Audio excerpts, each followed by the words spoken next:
फटाफट से क्वेश्चन कर लेता हूँ, इस तरीके से उतार देता हूँ जल्दी जल्दी करके, ठीक है। फटाफट से डायग्राम बना लेता हूँ, चाहे वो कैसा भी बने। एक डायग्राम गलत बन गया, ओहो चलो इसे घुचड़ मुचड़ करके काट देते हैं पूरे को, और उसके बाद एक दूसरा डायग्राम बना लेता हूँ जो रफ सा है, क्या ही फर्क पड़ेगा कैसा बना हुआ है। और नेक्स्ट क्वेश्चन को यहाँ पे उतार देता हूँ मैं, चाहे कितनी भी कटिंग हो उसके अंदर, क्या ही फर्क पड़ रहा है, मैंने आंसर तो निकाल ही दिया। क्वेश्चन तो मैं पूरे करके आया है मेरे 0, या फिर जितने अगर मैं 10 क्वेश्चन का पेपर करके आया हूँ तो मार्क्स आए हैं मेरे 2। अब मेरे को ये समझ में नहीं आ रहा कि क्वेश्चन के मार्क्स कटे कहाँ पे हैं। अब इतना गंदा पेपर तुम करके आओगे जिसमें टीचर को ही समझ नहीं आएगा कि कहाँ पे मार्क्स दूं, कहाँ पे ना दूं, कहाँ पे काटूं, कहाँ पे क्या करूं, तो फिर तुम टीचर से कैसे एक्सपेक्ट कर सकते हो कि वो तुम्हें मार्क्स देगा या तुम्हें पेपर के अंदर पूरे मार्क्स मिलेंगे।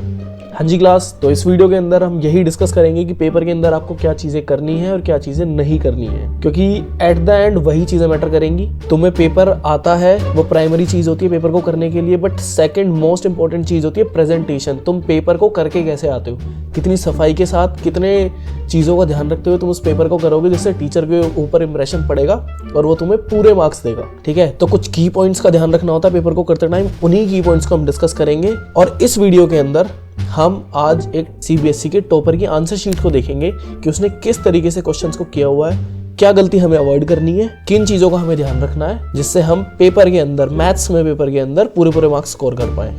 तो वीडियो को शुरू करते हैं, पर वीडियो शुरू करने से पहले तुम सब्सक्राइब कर लो सारे बच्चे, ताकि तुम्हारे सब्सक्रिप्शन की वजह से मुझे मोटिवेशन मिले और मैं नेक्स्ट वीडियोस तुम्हारे लिए इसी तरीके से बनाता रहूं, जिससे तुम्हें हेल्प हो अपने स्टडी करियर के अंदर, तुम्हारी पढ़ाई इजी हो। तो चलो शुरू करते हैं। सेक्शन सी की स्टार्टिंग होती है क्वेश्चन नंबर 11 से, जो इस बच्चे ने यूज करा है, यहाँ पे हाइड किया हुआ है मार्क्स की वजह से। क्वेश्चन नंबर 11 है the angle of depression of the top and bottom of a 6 meter tall building from the top of a multi-storied building are 30 and 40 degree respectively. Find the height of the multi-storied building and the distance between the two buildings. यानी कि हिंदी के अंदर एक बहुमंजिले भवन के शिखर से देखने पर एक 6 मीटर ऊंचे भवन के शिखर और तल के अवनमेंट कोण क्रमशः 30 और 45 डिग्री है। बहुमंजिले भवन की ऊंचाई और दो भवनों के बीच की दूरी ज्ञात करनी है इस क्वेश्चन के अंदर। बट मार्क्स का मैं तुम्हें सिनेरियो बता देता हूँ कि मार्क्स जो हैं, जो 2022 के अंदर एग्जाम हुआ था उसके अंदर 2 टर्म्स में एग्जाम हुआ था, यानी कि 50 और 50 में मार्क्स डिवाइड हो गए थे। अब एक टर्म 50 मार्क्स का था, दैट इज 40 + 10 इंटरनल के मार्क्स थे और 40 मार्क्स का क्वेश्चन पेपर था। और मैं तुम्हें बता दूं इस बच्चे की कॉपी के 40 आउट ऑफ 40 मार्क्स थे, इसलिए टॉपर्स की आंसर शीट जो है ये ऑनलाइन अवेलेबल है। अब मैं तुम्हें इसका रीजन बताऊंगा कि इस बच्चे के 40 में से 40 नंबर किसी आंसर शीट के अंदर किस वजह से आए हैं, किन चीज़ों का ध्यान रख के इस बच्चे के मार्क्स आए हैं, ठीक है। तुम्हें सिर्फ कुछ जरूरी चीज़ों का याद रखना है, तुम्हें सिर्फ 5-6 चीज़ें जिनका ध्यान रखना होता है एक पेपर को करते टाइम। सबसे पहली चीज़ तो तुम्हें ध्यान रखना है, जैसे इस पेपर के अंदर तुम्हें फिलहाल अभी क्वेश्चन दिखाई दे रहा है क्वेश्चन नंबर 11, जिसमें इस बच्चे ने एक गलती हो गई है इससे, बट तुमने इस चीज़ का ध्यान दिया होगा। सबसे पहला पॉइंट जो तुम्हें बताऊंगा मैं वो है डोंट स्क्रिबल, यानी कि अगर कोई गलती हो जाए तुम्हारे से, जैसे मान लो तुम्हें टॉल लिखना था, तुमसे कोई गलती हो गई, तो तुम्हें ऐसे घुचड़ मुचड़ नहीं करना ऐसे काटने के लिए, ठीक है। तुम्हें एक सिंपल लाइन से इसको कट करना है, इससे अगर तुमसे कोई गलती हो भी जाती है तो वो देखने में गंदा नहीं लगेगा। और तुम्हें एक चीज़ का और ध्यान रखना है, तुम्हें उन 6 पॉइंट्स को याद करने के लिए ना तुम्हें ये वीडियो पूरी देखनी है बेटा। पूरी देख लोगे तो तुम्हें वो 6 पॉइंट्स ऐसे मिल जाएंगे जिसकी वजह से तुम पूरे के पूरे नंबर लेके आ पाओगे अपने पेपर के अंदर। बीच में स्किप कर दोगे या चीज़ों को छोड़ दोगे तो कोई फायदा नहीं है वीडियो का। अब इस पेपर के अंदर इसमें क्या होता है, देखो कुछ चीज़ों का ध्यान रखना होता है जब हम क्वेश्चन को करते हैं। तो सबसे पहली चीज़ मैंने बताई, अगर तुमसे कोई गलती हो जाए तो घुचड़ मुचड़ नहीं करना, एक सिंपल लाइन के साथ उसे कट कर दो। अब सेकंड पॉइंट इज दिस कि पेपर को करते टाइम ना किसी ऑर्डर की जरूरत नहीं होती, ठीक है। No order is required, but अगर तुम ऑर्डर से कर देते हो तो अच्छी बात होती है, क्योंकि पेपर के अंदर जब टीचर को सारे पॉइंट्स, सारे क्वेश्चंस जो हैं वो लाइन से मिल जाते हैं, फर्स्ट के बाद सेकंड आ गया, सेकंड के बाद थर्ड आ गया, तो उनका मूड अच्छा रहता है कॉपी चेक करते टाइम। और जब मूड अच्छा होता है ना तो तुम्हारी एक दो जो माइनर गलतियां होती हैं वो मिस हो जाती हैं उनसे, या वो जान पूछ के छोड़ देते हैं उस चीज़ को। तो जैसे मान लो किसी क्वेश्चन के अंदर तुमसे छोटी सी गलती हो गई माइनस की, जिस पर टीचर का ध्यान नहीं गया, या तुम्हारी इतनी सफाई से तुमने उस पेपर को किया कि टीचर ने जान पूछ के उस पॉइंट को छोड़ दिया, तो तुम्हारा आधा नंबर उसके अंदर सीधा सीधा बच गया। अब अगर मान लो 4-5 क्वेश्चन के अंदर तुमसे सेम गलतियां हो गई तो 2 से 3 नंबर तो तुम्हारे बिना मतलब के इन्हीं चीज़ों पर कट गए, ठीक है। जो अवॉइड करे जा सकते हैं, सिर्फ आंसर शीट को साफ रख। तो नीट प्रेजेंटेशन थर्ड पॉइंट है। तुम चाहे चीजें तुम्हें उसके अंदर थोड़ी सी कम आती हो क्वेश्चन के अंदर, बट तुम प्रेजेंटेशन को बिल्कुल साफ रखोगे तो अच्छा इंप्रेशन जाएगा उस चीज से। अब अगर कोई क्वेश्चन है तुम्हारे पास, उसके अंदर डायग्राम्स आते हैं, तो जैसे इस क्वेश्चन के अंदर देखते हैं हम, इस क्वेश्चन के अंदर कुछ चीजें गिवन थी, वो गिवन इस बच्चे ने उतारी, यहाँ पे डायग्राम की जरूरत थी, डायग्राम इसने बताया, ठीक है, चीज़ों को प्रूफ करते हुए इसने जो रिक्वायर्ड साइड्स थी, एच की वैल्यू की रिक्वायरमेंट थी, एच की वैल्यू इसने निकाल दी और फिर इसने लास्ट में कुछ की पॉइंट्स लिखे और आंसर को मेंशन कर दिया। नेक्स्ट क्वेश्चन को देखते हैं, क्वेश्चन नंबर 12। क्वेश्चन नंबर 12 के अंदर भी इस बच्चे ने डायग्राम बनाया है। तो इसका जो फोर्थ पॉइंट मैं तुम्हें बताऊंगा वो यही है कि तुम्हें जिस भी क्वेश्चन के अंदर डायग्राम गिवन है या जिस भी क्वेश्चन के अंदर डायग्राम की रिक्वायरमेंट है उसका डायग्राम जरूर बना के आना। डायग्राम से पेपर का रिप्रेजेंटेशन अच्छा हो जाता है, क्योंकि जब कोई टीचर तुम्हारा पेपर को देखेंगे तो सबसे पहला ध्यान उनका उस डायग्राम के ऊपर जाएगा कि वो कितनी सफाई से बना हुआ है और कितना अप्रोप्रिएट बना हुआ है। और क्वेश्चन पेपर के अंदर, आंसर शीट के अंदर जितने भी मार्किंग होती है उसमें डायग्राम के अलग से मार्क्स होते हैं। तो क्वेश्चन नंबर 12 को देखते हैं हम एक बार। Prove that the opposite sides of a quadrilateral circumscribing a circle substance supplementary angles at the centre of circle. ये सिद्ध कीजिए कि वृत्त के परिगत एक चतुर्भुज की सम्मुख भुजाएं वृत्त के केंद्र पर संपूरक कोण अंतरित करती हैं। यानी कि एक डायग्राम बता दिया इसने, एक सर्कल है जो कि एक स्क्वायर के अंदर या एक क्वाड्रिलेटरल के अंदर फंसा हुआ है, ठीक है, साइड्स ऐसे टच करती हैं और ये जो ऑपोजिट साइड्स हैं ए सी और ए बी, ये सेंटर के ऊपर, यानी कि दिस एंगल और दिस एंगल का सम कितना होता है, 180 डिग्री होता है। सप्लीमेंट्री एंगल्स होते हैं 180 डिग्री, ठीक है, और कॉम्प्लीमेंट्री एंगल्स होते हैं 90 डिग्री। क्वेश्चन को प्रेजेंट करने का एक तरीका होता है कि सबसे पहले जो है वो तुम गिवन पार्ट लिखोगे जो दिया है, उसके बाद तुम लिखोगे टू प्रूव, उसके बाद तुम अपना प्रूफ करना स्टार्ट करोगे, फिर आप उसमें अपनी कैलकुलेशन करोगे और उसके बाद तुम्हारा आंसर निकल जाएगा। इन 5-6 चीजों के तरीके से ही इस आंसर को किया जाएगा। तो इस बच्चे ने सबसे पहले गिवन मेंशन करा, ठीक है, जो भी चीजें क्वेश्चन के अंदर दी हैं वो सारी उतार दी। उसके बाद इस बच्चे ने टू प्रूव लिखा जो हमें निकालना है, यानी कि इन दोनों का एंगल का सम 180 डिग्री होना चाहिए। फिर इसने अपनी कैलकुलेशन स्टार्ट करी। कैलकुलेशन स्टार्ट करने के बाद जब हम नीचे की तरफ जाएंगे तो एट द एंड इसके दोनों एंगल्स का सम 180 डिग्री आ गया और हेंस प्रूव्ड आंसर। और जो भी कैलकुलेशन की जरूरत पड़ी वो इसने राइट साइड में क्वेश्चन पेपर के की हुई है। और अगर जैसे इस पेपर के अंदर तो तुम्हें यहाँ पे लाइन अवेलेबल है, अगर यहाँ पे तुम्हें लाइन ना दिखे पेपर के अंदर, एक सिंपल सी लाइन ड्रॉ करो राइट साइड में और उसमें अपनी कैलकुलेशंस करो। अगर वहां पे वो थोड़ा मेसी भी हो जाता है तो कोई दिक्कत नहीं है, वो चल जाएगा। क्वेश्चन नंबर 13 को देखते हैं। क्वेश्चन नंबर 13 है, the tradition of pottery making in India is very old, in fact it is older than Indus valley civilisation. The shaping and baking of clay articles has continued through the ages. The picture of a potter is shown below. A potter makes a certain number of pottery articles in a day. It was observed in a particular day the cost of production of each article was one more than twice the number of articles produced on that day. The total cost of production on that day was 210. Form a quadratic equation in x. x की एक quadratic equation बनानी है, यानी कि भारत में मिट्टी के बर्तन बनाने की कला बहुत पुरानी है, यहां तक कि ये सिंधु घाटी सभ्यता से भी पुरानी है। वर्षों से मिट्टी के बर्तन बनाए और पकाए जाते हैं। नीचे दिए गए चित्र में एक कुम्हार बर्तन बना रहा है। एक कुम्हार एक दिन में कुछ बर्तनों का निर्माण करता है। एक विशेष दिन यह देखा गया कि प्रत्येक बर्तन की निर्माण लागत जो है उस दिन के निर्माण किए गए बर्तनों की संख्या के दुगने से एक अधिक थी। तो उस दिन की कुल निर्माण लागत जो थी वो 210 रुपए थी। क्वेश्चन इसने ये पूछा, उस दिन की निर्माण बर्तनों की संख्या जो x मान ली इसने, और x में एक द्विघात समीकरण बनाना है। क्वेश्चन के अंदर अभी मैंने बताया था किन किन चीजों का ध्यान देना है। सबसे पहले जो है टोटल नंबर ऑफ आर्टिकल्स उस बच्चे ने x मान लिया। 2x + 1 जो है एक आर्टिकल के पैसे हैं, ये क्वेश्चन के अंदर मेंशन था, तो ये गिवन वाला पार्ट है इसका। इससे कैलकुलेट करके एक फॉर्मूला बनाया और एक इक्वेशन इसने निकाल ली, यानी कि फर्स्ट पार्ट का इक्वेशन आ गया जो इसने एक समीकरण बनाने को कहा था x से। सिमिलरली जो सेकेंड पार्ट का क्वेश्चन है वो था find the number of articles produced and the cost of each article, यानी कि निर्मित बर्तनों की संख्या और प्रत्येक बर्तनों की लागत ज्ञात करनी है। यानी कि हमें x की वैल्यू और 2x + 1 की वैल्यू कैलकुलेट करनी है। तो इसने उस इक्वेशन को सॉल्व करना स्टार्ट करा और सॉल्व करते करते x की वैल्यू आ गई है उसके पास और 2x + 1 की वैल्यू भी उसने कैलकुलेट कर ली। क्वेश्चन के अंदर बस ये ध्यान रखना कि जब तुम्हारा माइंडसेट क्लियर होता है क्वेश्चन को करने का, यानी कि क्वेश्चन पढ़ते पढ़ते ही क्वेश्चन का आंसर दिमाग में आ जाता है अगर आपकी तैयारी अच्छी है तो, और जब वो दिमाग के अंदर आपका वो माइंड मैप बन जाता है ना, तो पेपर के ऊपर गलतियां कम होती हैं। जैसे कि इस बच्चा जब ये आंसर करता है तो यहाँ पे कोई गलतियां कुछ खास हो नहीं रही है, पर फिर भी आपसे कोई गलती हो रही है तो सिंगल लाइन से उसे कट करो और आगे बढ़ जाओ। क्वेश्चन नंबर 14 भी जो है केस स्टडी का क्वेश्चन है। केस स्टडी का क्वेश्चन मैं स्क्रीन पे दिखा देता हूं तुम्हें। दिस इज द क्वेश्चन, इसे पॉज करके देख लेना एक बार क्या क्वेश्चन है। और क्वेश्चन इसके भी दो पार्ट्स हैं आपके पास।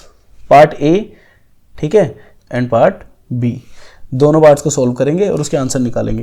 पहले सेक्शन सी को कवर करा था, अब ये बच्चा आ गया सेक्शन बी के पास। यानी कि इस बच्चे का जो है पेपर करने का ये तरीका है कि इसने सबसे पहले सबसे ज़्यादा मार्क्स के क्वेश्चंस को उठाया, यानी कि क्वेश्चन नंबर 12, 13 और 14 को उठाया और उन्हें कंप्लीट किया।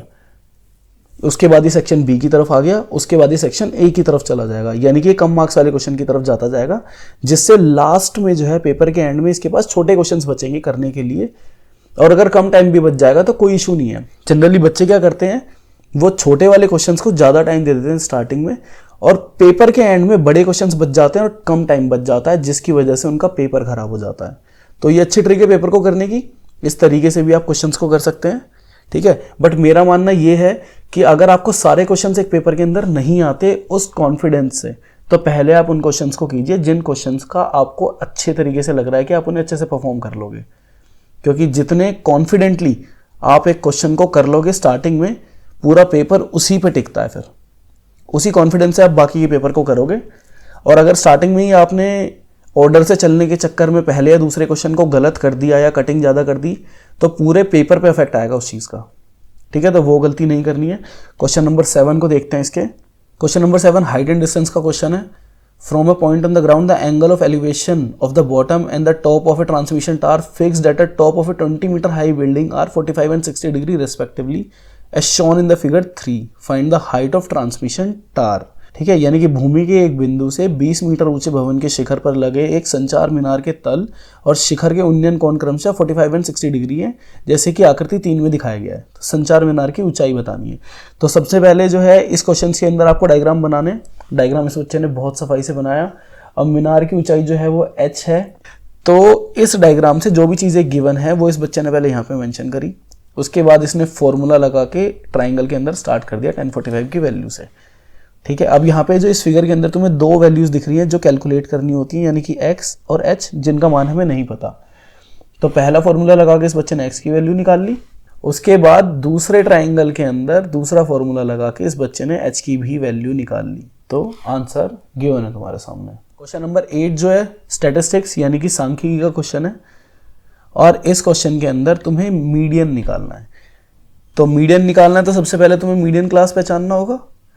मीडियन क्लास मतलब n/2 करेंगे, और ये जिसके भी नियर बाई होता है वो तुम्हारी मीडियन क्लास हो जाएगी। अब मीडियन क्लास से इन सारी वैल्यूज को लेंगे, और इस क्वेश्चन के अंदर भी देखो ये टेबल तुम्हारे पास गिवन थी, इस बच्चे ने गिवन उतारा। गिवन उतारने के बाद फॉर्मूला, जैसे कि इस क्वेश्चन के अंदर डायग्राम्स नहीं होते तो डायग्राम नहीं उतारना आपको, बट फॉर्मूला इस क्वेश्चन के अंदर है तो पहले फॉर्मूला उतरेगा, ठीक है। फिर फॉर्मूले के अंदर वैल्यूज पुट करके आंसर आ जाएगा। क्वेश्चन नंबर 9 कंस्ट्रक्शन का क्वेश्चन है तुम्हारा। कंस्ट्रक्शन के क्वेश्चन के अंदर तुम इस चीज़ का ध्यान देना है कि जब तुम नकल करके किसी की कॉपी में से उस कंस्ट्रक्शन के क्वेश्चन को करते हो ना, तो टीचर को पता चल जाता है, और नकल पे तुम्हें मार्क्स नहीं मिलेंगे सीबीएसई बोर्ड्स के अंदर, क्योंकि नकल मारने के बाद आपकी गलतियां रह जाती हैं पेपर में और आप एग्जैक्ट वही फिगर और वही आंसर नहीं करके आते पेपर में। तो कोशिश करना है खुद से करना, और बहुत इजी टॉपिक है, 2-4 क्वेश्चंस को प्रैक्टिस करके आप इन्हें आराम से कर लोगे। जैसे इस बच्चे ने यहाँ पे किया हुआ है ना, तो ये आपको इरेजर के मार्क्स दिख जाते हैं और यहाँ पे प्रॉपर कट्स और मार्क्स दिखेंगे, तो इससे पता चल जाता है कि ये जेन्युइन आंसर है। और उसके बाद स्टेप ऑफ कंस्ट्रक्शंस में क्या होता है, जैसे इसमें भी आपने दिखेगा कि एक कटिंग है पर उसका ध्यान जा रहा है, जब हम कटिंग को ढूंढ रहे हैं इसलिए हमारा ध्यान उसके ऊपर गया, वरना वो सिंपल नीट तरीके से उस बच्चे ने एक लाइन से उसे कट किया और उसके ऊपर टेकिंग लिख दिया। स्टेप ऑफ कंस्ट्रक्शन के अंदर क्या होता है, अगर आपने सफाई से लिखा हुआ है ना, आप 1-2 पॉइंट कम भी लिख दोगे या 1-2 पॉइंट ज्यादा भी लिख दोगे तो कोई फर्क नहीं पड़ता उस चीज से, क्योंकि हो सकता है इसी क्वेश्चन को कुछ बच्चे 7 पॉइंट्स लिख के करें, हो सकता है कुछ बच्चे इसी क्वेश्चन को 4 पॉइंट्स के अंदर खत्म कर दें, तो उस चीज से कोई फर्क नहीं पड़ता। बस सफाई से इन कंस्ट्रक्शन के पॉइंट्स को उतारना है डायग्राम बनाने के बाद। पर कुछ बच्चे क्या करते हैं, मैंने कॉपीज के अंदर देखा है, वो सिर्फ डायग्राम को बना के आ जाते हैं और 1-2 पॉइंट लिख देते हैं। वो 1-2 पॉइंट वाले बच्चे मोस्टली चीटिंग वाले बच्चे होते हैं, उन्हें उसके बिल्कुल मार्क्स नहीं मिलते, क्योंकि उनका डायग्राम भी गलत होता है और पॉइंट्स तो सफिशिएंट होते ही नहीं है, ठीक है। क्वेश्चन नंबर 10 जो है वो फिर से स्टैटिस्टिक्स का क्वेश्चन है, जिसके अंदर तुम्हें मीन निकालना है। मीन के लिए डायग्राम तो इस क्वेश्चन के अंदर है नहीं, तो टेबल इसके अंदर बना ली, मीन का फॉर्मूला इसके अंदर मेंशन करा, वैल्यूज डाली और आंसर निकाल लिया। जो भी कैलकुलेशन थी साफ तरीके से साइड में करी हुई है इस बच्चे ने। अब सेक्शन बी भी कंप्लीट हो गया इसका, सेक्शन ए की तरफ ये बच्चा गया है। तो सेक्शन ए को इसने फर्स्ट क्वेश्चन से स्टार्ट किया, फर्स्ट क्वेश्चन का बी पार्ट इसने किया है। How many solid coins of height 3 centimetre and radius 2 centimetre can be formed by melting A solid sphere of radius 3 centimetre. यानी कि 3 सेंटीमीटर त्रिज्या वाले एक ठोस गोले को पिघलाकर 3 सेंटीमीटर ऊंचाई और 2 सेंटीमीटर त्रिज्या वाले कितने ठोस शंकुओं में ढाला जा सकता है। आपके मेंसुरेशन का क्वेश्चन है जिसमें number of cons, volume of cons and volume of sphere का यूज करा गया है। तो आपको फॉर्मूले याद होने चाहिए इस क्वेश्चन के अंदर और थोड़ा सा कंसेप्ट क्लैरिटी होनी चाहिए कि आपको इसमें करना क्या है। अब दोनों के वॉल्यूम सेम होंगे, ठीक है, उसी से नंबर ऑफ कॉन्स निकल जाएगा। तो फॉर्मूले डालो और फॉर्मूले के अंदर वैल्यूज लिखो, आंसर कंप्लीट। नेक्स्ट क्वेश्चन है तुम्हारा ट्राइंगल्स का, question number 2। In figure 2 PA and PB are tangents to circle with centre O। If triangle APB 70 degree then find angle AQB। अब इस क्वेश्चन के अंदर डायग्राम है, तो इस बच्चे ने डायग्राम बनाया सबसे पहले, और कौन सा एंगल फाइंड करना है इसमें, AQB, यानी कि A is this, Q is this and B is this. इस वाले एंगल को फाइंड करना है। तो इस क्वेश्चन को करने के लिए तुम्हारे कंसेप्ट क्लियर होने चाहिए ट्राइंगल सेक्टर के और सर्कल सेक्टर के। अब इसमें जो तुम्हें गिवन पॉइंट था 70 डिग्री वो इसने लिख लिया, बाकी इसने कैलकुलेटिव प्रोसीजर से सारी वैल्यूज निकाली जिस जिस पार्ट की ज़रूरत थी। यानी कि इस वाली इक्वेशन के लिए कौन सा पार्ट लगा, एंगल सम प्रॉपर्टी की वजह से ये सब इक्वल होते हैं, इन सब का सम 360 डिग्री होता है, वो मेंशन करा है इसने। ये एंगल इस एंगल का डबल होगा, यानी कि, और ये किस प्रॉपर्टी से होगा वो प्रॉपर्टी इसने साइड में मेंशन करी है। ये जो एंगल्स है ऊपर की तरफ देखो, ये दोनों 90 डिग्री है और इसका रीजन इसने ब्रैकेट में मेंशन करा। मतलब आप जो भी पॉइंट्स लिखोगे ना डायरेक्ट, उन पॉइंट्स का आपको रीजन देना पड़ेगा और वो साइड में आपको मेंशन करना होता है, जिससे AQB की वैल्यू आ गई 55 डिग्री। क्वेश्चन नंबर 3 क्या है, for what value of P does the quadratic equation has real and equal roots. Real and equal roots के लिए आपका फॉर्मूला होता है B² - 4AC जो है वो 0 होता है। तो B इसके अंदर आपको B, A और C पता होना चाहिए क्वाड्रेटिक इक्वेशन का। ये तुम्हारी क्वाड्रेटिक इक्वेशन है, इसके अंदर B और A, B और C की वैल्यूज को निकालो, पुट करो और आंसर। क्वेश्चन नंबर 4 है तुम्हारा AP से, for an AP with common difference 6 the sum of first 10 terms is same as 4 times the sum of 5 terms. Determine the first term of AP. इसके अंदर तुम्हें सम दिए हुए हैं कुछ और फर्स्ट टर्म यानी कि A बताना है। तो AP के लिए भी तुम्हें सम के फॉर्मूलेज और टर्म्स के फॉर्मूलेज हैं। ज़्यादा फॉर्मूले AP के अंदर नहीं है, कुछ टर्म्स के फॉर्मूले हैं और कुछ सम के फॉर्मूले हैं। तो इसमें हमें सम के फॉर्मूलोज की जरूरत पड़ेगी, यानी कि सम ऑफ 10 टर्म्स और सम ऑफ 5 टर्म्स, ये इक्वल है इसके 4 टाइम्स के।